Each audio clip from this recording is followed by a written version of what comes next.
नमस्कार, मी संकेत आवटे. फुकट वीज हवी आहे तर हा व्हिडिओ तुमच्यासाठी आहे. तुम्ही ऐकलं असेल की दिल्लीमध्ये फुकट वीज मिळते, पंजाबमध्ये फुकट वीज मिळते, पण आता आपलं सरकार पण आपल्याला फुकट वीज देणार आहे का? काय स्कीम आहे, नेमका त्याचा फायदा कसा होणार आहे हे मी तुम्हाला सांगणार आहे. कुठल्याही प्रकारे ना सरकारने प्रमोट केलंय ना सरकारला विरोध करायचा आहे म्हणून मी हा व्हिडिओ बनवतोय. क्लिअरली न्यूट्रल माइंडसेटने हा व्हिडिओ बनवतोय. तुम्हाला कळेल ही स्कीम काय आहे, कशी वर्क होते, तुम्हाला याचा फायदा होणार की नुकसान होणार, कोणाला याचा फायदा होणार आणि कोणाला याचं नुकसान होणार हे सुद्धा मी इन डिटेल एक्सप्लेन करणार आहे. पण ही गोष्ट आणि हा व्हिडिओ प्रचंड महत्त्वाचा आहे, त्यामुळे मॅक्सिमम हा सर्वांपर्यंत पोहोचवण्याचा प्रयत्न करा. शेअर झालाच पाहिजे, प्रत्येक व्हॉट्सअप ग्रुपवर हा जाईल व्हिडिओ असं मला वाटतं, कारण प्रत्येकाच्या फायद्याचा हा व्हिडिओ असेल. लक्षात घ्या, PM सूर्य घर योजना या नावाने एक योजना सुरू केलेली आहे. याची ऑफिशियल वेबसाईट काय आहे ही तुम्हाला दिसते. याच वेबसाईटवर जा. नो डाऊट थोडीशी स्लो आहे, बंद पडते, लवकर ओपन होत नाही, हे प्रॉब्लेम आहेत. मेजरली तुम्ही ट्राय करा रात्री, जेवढ्या रात्री ट्राय कराल तेवढं चांगलं आहे, आणि जेवढ्या लवकर सकाळी पहाटे ट्राय कराल तेवढं चांगलं आहे, कारण ट्रॅफिक कमी असेल. ट्रॅफिकमुळं थोडंसं वेबसाईट लॅग करते. सरकारने काय सांगितलं की एक तुम्ही काम करू शकता, फुकट वीज 300 युनिटपर्यंत, पण ॲक्च्युली ही फुकट सगळ्याच युनिटसाठी आहे. कसं हे मी तुम्हाला एक्सप्लेन करतोय. जर आपण घरात वीज वापरतोय तर ती सरकारकडून वीज आपल्याला मिळते, त्याचं बिल आपण पे करतोय. उन्हाळा वाढलाय, भयंकर बिल येत आहे, आपण त्रस्त झालोय, 3 महिन्याला बिल यायचं, आता प्रत्येक महिन्याला यायला लागलंय. त्यामुळं मेजर अमाऊंट बिलची आता आपल्या खिशाला झळ लागत आहे. मग यासाठी ही सूर्य घर योजना काय प्रकरण आहे नेमकं हे मी तुम्हाला एक्सप्लेन करतोय. तुमच्या घरावर रूफटॉप सिंपल आहे, सोलार बसणार. सोलार एनर्जी म्हणजे सूर्याच्या किरणापासून बनलेल्या एनर्जीपासून सोलर पॅनल असतील, जसं तुम्ही स्क्रीनवर बघत असाल, आणि यामधून इलेक्ट्रिसिटी जनरेट होईल आणि ती एनर्जी तुम्ही वापराल. यासाठी जो खर्च येणार आहे तो खर्च सरकार सगळा करणार नाही. काही अमाऊंट तुम्हाला पे करावी लागेल, काही अमाऊंट सरकार पे करेल.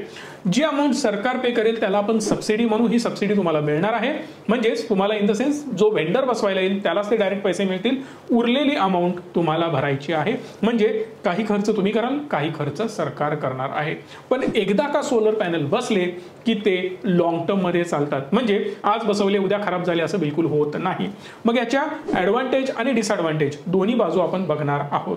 सिंपल इमॅजिन करा, वेगवेगळ्या प्रकारचे किलोवॅटमध्ये सोलर आपण बसवू शकतो. 1 किलोवॅट पासून 10 किलोवॅट पर्यंत, जे तुम्ही स्क्रीनवर आता बघताय. 1 किलोवॅट मधून somewhere around 100 units per month generate होतात. मी थोडंसं कन्झर्वेटिव्ह आकडे पकडलेत. साहेबांनी जे आकडे दिलेत ते 120 पासून 130, 140, 150 वगैरे दिलेले आहेत. पण प्रॅक्टिकली जर तुम्ही विचार केला ना, ढग आले, ढगाळ वातावरणात, फक्त उन्हाळ्याच्या वातावरणात याचं कॅल्क्युलेशन करून उपयोग नाही. पावसाळ्यात काय करणार, त्याचबरोबर ढगाळ वातावरणात काय करणार. या केसमध्ये इलेक्ट्रिसिटी कमी जनरेट होते आणि त्याचं नुकसान तुम्हाला होऊ शकतं. आता याचा ॲक्च्युली रेट काय असेल हे मी तुम्हाला सांगतोय. जर तुम्ही सबसिडी तुम्हाला मिळाली म्हणजे काय, मिळणारच आहे, कारण तुम्ही अप्लाय कराल आणि तुम्हाला सबसिडी मिळणारच आहे. आणि हे फक्त इंडिव्हिज्युअलसाठी आहे, घरासाठी आहे. आज संकेत आवटेने उठून म्हणायचं नाही की मला पण बसवून द्या, माझं ऑफिस आहे त्याला मी वापरतो, नाही चालत. हे फक्त घरासाठी चालतं. हे डोक्यामध्ये तुमच्या क्लिअर असलं पाहिजे, पहिली गोष्ट. दुसरी गोष्ट, 30,000 रुपये सरकार भरेल आणि कस्टमरला यामधले 20,000 रुपये भरावे लागतील. जर तुम्ही 200 युनिटसाठी प्लॅन करत असाल, म्हणजेच 2 किलोवॅटचा सोलर तुम्ही बसवणार असाल, तर तुम्हाला 60,000 रुपये सबसिडी मिळेल, 40,000 रुपये तुम्हाला पे करावे लागतील. 3 KW पर्यंत गेला तर 78,000 रुपये सरकार देईल आणि बाकी 67,000 रुपये तुम्हाला भरावे लागतील. आणि इथून पुढे सेम 78,000 फायनल सरकार देईल, त्यापेक्षा जास्त सरकार देणार सबसिडी नाही. उरलेली सगळी अमाऊंट तुम्हाला भरावी लागेल. मग जसं तुम्ही पुढे जाल तशी अमाऊंट वाढत जाईल. पण मी बाकी अमाऊंट अननेसेसरी घेतली नाही, कारण हेवी मोठे सोलर पॅनल आपल्याला बसवण्याची गरज पडणार नाही. कारण घरामध्ये आपला जो वापर आहे ना, तो समवेअर अराउंड 300-400 एवढाच युनिटपर्यंत पर मंथ जातो. तुम्ही एकदा तुमचं इलेक्ट्रिसिटी बिल घ्या आणि त्या इलेक्ट्रिसिटी बिलमध्ये तुम्ही एकदा चेक करू शकता तुमचा पर मंथ खर्च किती येतोय आणि किती युनिट तुम्ही कंझ्युम करताय. याच्या पुढे सरकार काय म्हणतं की 4.25 वर्षामध्ये किंवा 4 वर्ष प्लस तुम्ही जी अमाऊंट ही भरली ना 20,000 रुपये, ती रिकव्हर होऊन जाईल. काय मेजर अमाऊंट नाहीये, कारण तुम्ही जी वीज वापरताय त्यामधून तुमचे पैसे सेव्ह होणार आहेत. इथपर्यंत सरकार बोललं. आता मी काय बोलतो हे इम्पॉर्टंट आहे. हे जे अनालिसिस आहे हे मी तुमच्यासाठी केलंय. हे सरकारने आपल्याला सांगितलं, पण याचा खरंच मला वापर होणार आहे का? फायदे आणि तोटे दोन्ही इन डेप्थ आपल्याला अनालाइज करायचे आहेत. जर तुमच्याकडे इलेक्ट्रिसिटी बिल असेल तर याच्या मागे, हे झालं पूर्ण इलेक्ट्रिसिटी बिल, याच्या मागे जा, इथं तुम्हाला रेट लिहिलेले आहेत. हे मी तुम्हाला वाचून दाखवतोय. महाराष्ट्रामध्ये रेट काय आहेत. 0 युनिट पासून 100 युनिट पर्यंत जर तुम्ही वीज वापरत असाल तर तुम्हाला 4.41 रुपये पर युनिट पे करावं लागेल. जर तुम्ही 101 ते 300 युनिट वापरत असाल पर मंथ तर तुम्हाला 9.64 रुपये पर युनिट पे करावं लागेल.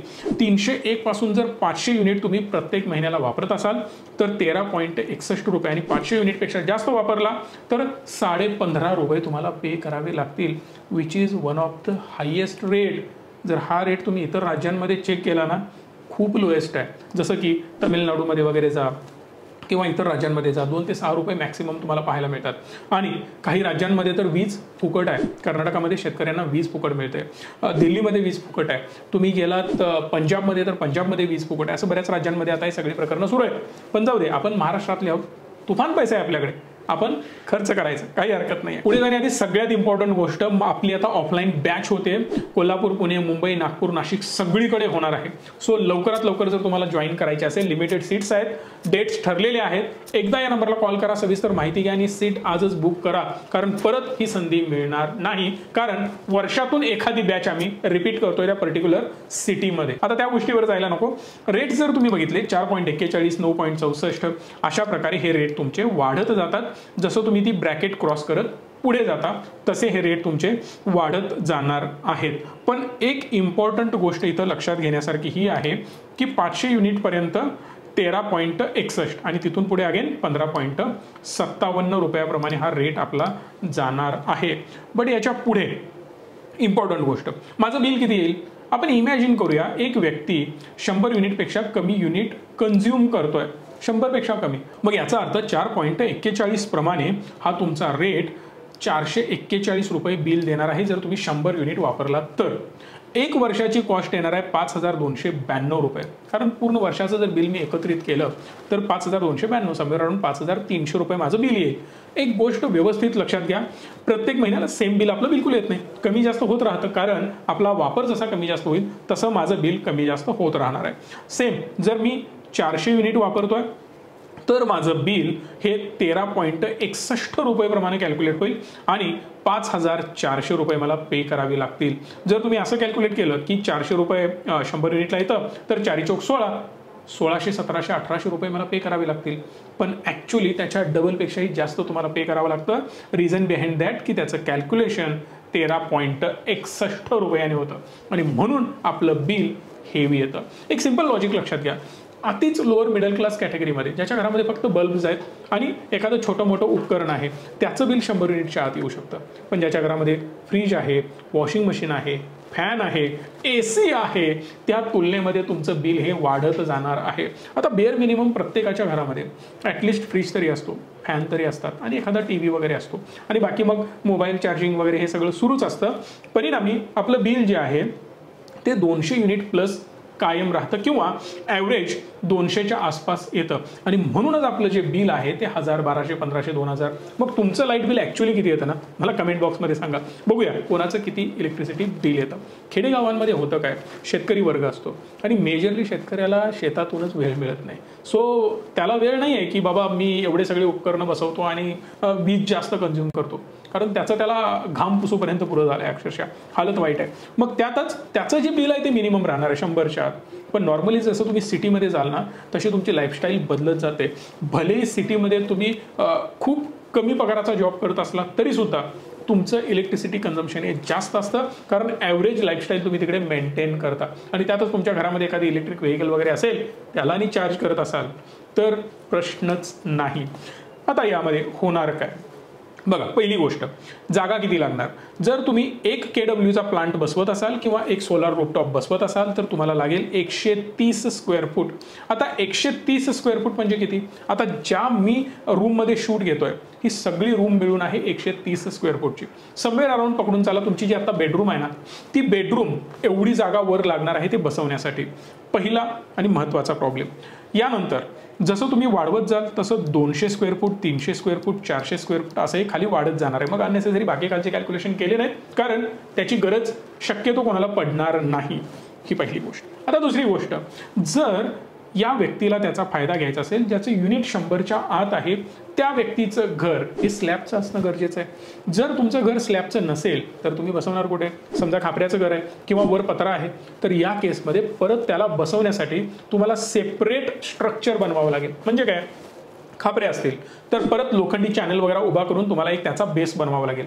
ते सरकार तुम्हाला करून देणार नाही, ते आपल्याला स्वतःच करावं लागेल. अन्यथा माझी जागा आहे, रिकामी जागा आहे, परडा आहे आपण ज्याला म्हणतो, किंवा मागं काही स्पेस रिकाम आहे, तर तिथं आपल्याला स्ट्रक्चर बनवून घ्यावं लागेल आणि हे तिथं इन्स्टॉल करावं लागेल. तो स्ट्रक्चरचा जो खर्च आहे तो अगेन आपल्याला करावा लागेल. म्हणजेच 10,000, 20,000, 25,000 जे काही त्याला खर्च येईल, किंवा 5,000 होईल, ते शेवटी आपल्या जुगाडावर अवलंबून असेल. तो खर्च आपल्याला करावा लागेल. आणि जेवढं हे खाली असेल तेवढं रिस्की असेल. याच्यामागे रिझन काय?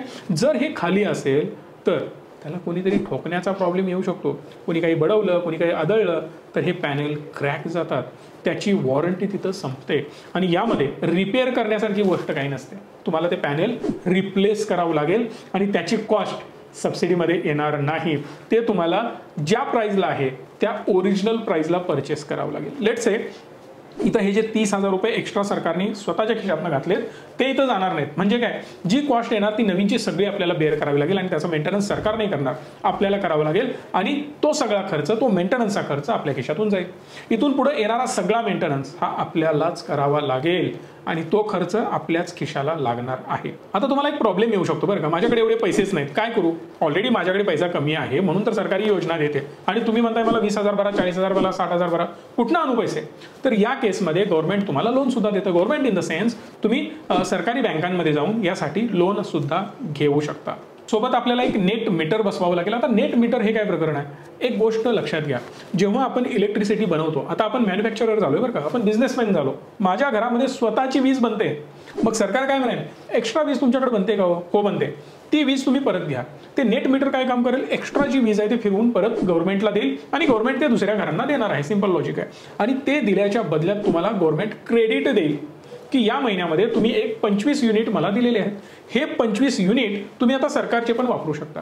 एक सिंपल लॉजिक. रूफटॉप पण आहे आणि सोबत तुम्हाला सरकारची इलेक्ट्रिसिटी सुद्धा मिळते. त्यामुळं तुम्ही त्या सरकारच्या इलेक्ट्रिसिटीचा पण वापर करायला पाहिजे. कारण दिवसभर काय सोलरवर घर चालेल, रात्री काय करणार? मग तुम्ही म्हणाल मी इन्व्हर्टर बसवतो, बसवू शकता, पण इन्व्हर्टरवर एसी नाही चालत, इन्व्हर्टरवर रेफ्रिजरेटर नाही चालत.